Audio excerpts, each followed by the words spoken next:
We call Gail's generation the greatest generation. They sacrificed a great deal. They left their homes, their careers, their education, their spouses, their children, to go and serve our country. The people wanted to talk to Gail Halvorsen. They wanted his autograph. They weren't interested in the mayor and the governor, etc. They wanted Gail.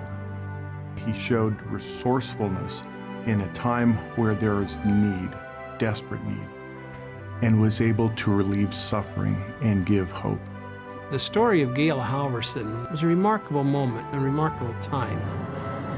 The magnitude and the impact of it was something that would survive the generations.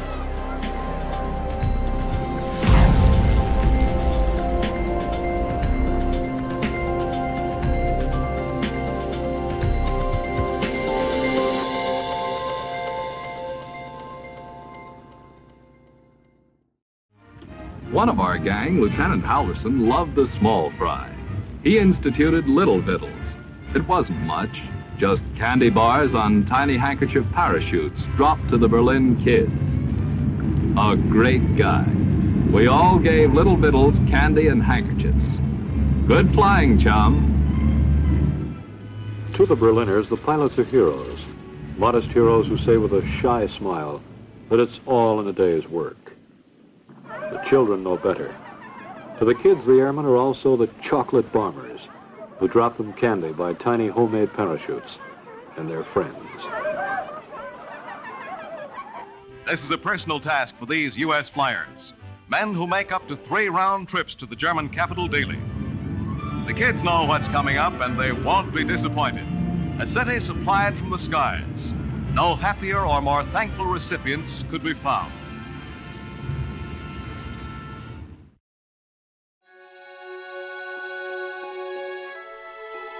Well, my interest in aviation began when I was a young kid on the farm in Garland, Utah, then in sugar beets. And over my head would come in the blue sky a beautiful airplane headed from Salt Lake to Malad, Idaho. And I'd say, whoa, man, how do you do that?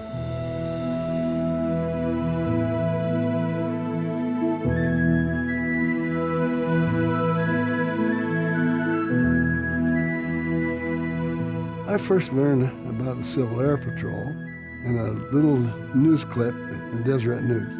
They were looking for people to get signed up for it. And I thought, that sounds good to me, because by that time, I had my private pilot license. And besides that, they said they'd pay your gas on search missions. And the kid, I didn't have any money. It was, wow, a double whammy, you know, perfect chance to get more flying time. Civil Air Patrol affects lives by giving young people an aviation experience. My uncle was raised in Roosevelt, Utah, was a World War II Navy pilot.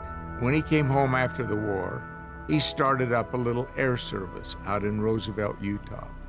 And he came to Provo, landed at the Provo airport one day when I was, 7 or 8, and took me for a ride in his T6.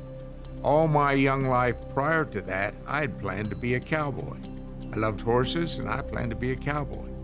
I got in the back seat of that T6. He pulled a leather helmet on my head, and he took me for a ride around Utah County. When we landed, I said, I want to be a pilot. I forgot cowboys, and I became a pilot. I spent 35 years of my life as a pilot. And my life was dramatically affected by that one little Civil Air Patrol-like experience. So as we make contributions and build these kind of organizations, why we provide young people an opportunity to change from I want to be a cowboy to I want to be a pilot. The purpose of the Civil Air Patrol is to provide a ready, trained civil auxiliary to the United States Air Force. It has 3 missions: aerospace education, cadet programs where we provide youth leadership development training, and emergency services where we provide trained, ready volunteers to be able to assist civil authorities in times of need, such as disasters, missing person, overdue aircraft, The Civil Air Patrol was the key that opened the door to me, to aviation. It opened a whole new world. Civil Air Patrol, I give credit for putting my footsteps in the path that led me where I ended up as a candy barber in Berlin. Civil Air Patrol did that for me. The way I look at this education center as a seed bed, we plant all kinds of seeds in the minds of young people who are searching for a direction in life. It's going to be a GPS that's available to everybody in this area to help you understand what your possibilities, what your human potential can be. And that's the greatest gift. You can't get a higher gift than an insight to what's possible. In the next few years, STEM jobs are going to grow at a rate 4 times faster than any other field. So if we're looking at pure economics, it makes sense to have our children interested and trained and educated in STEM fields.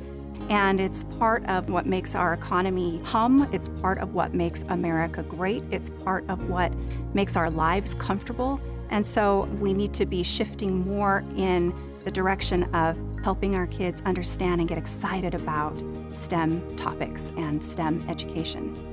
The story of Gail Halvorsen is an amazing story of a team effort.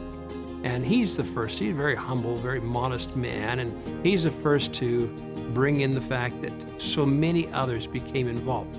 But it was his initiative that began the ball rolling.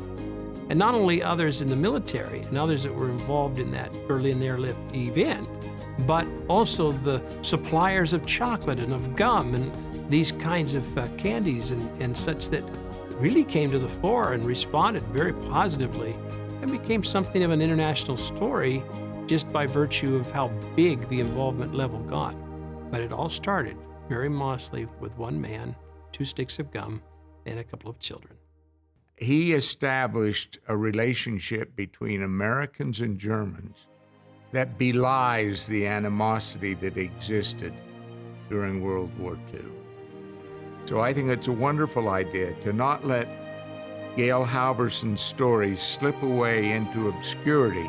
Especially when we have someone here from our hometown who has made such a positive impact on the lives of so many people. One of the great experiences of my entire career was when Gail Halvorsen extended an invitation for me to come to his home and to view some of the precious artifacts from his experience back to the days of the Berlin Airlift. And to see them firsthand and experience them. There just is no substitute for seeing artifacts in person, for observing photos in person, and other memorabilia that tell a story of an important chapter in history. And it is for sure, without argument, that the chapter of World War II, post-war Germany, is one of the most remarkable stories in the history of humankind. Philanthropy supporting this center is going to have a profound and positive impact, I feel, on the youth in this community. Provide an opportunity for them to learn about the character elements that are native in our society and in our culture. They'll learn about opportunities that are available to them if they apply themselves. Hopefully, it will pique their interest and help them to see farther and look higher.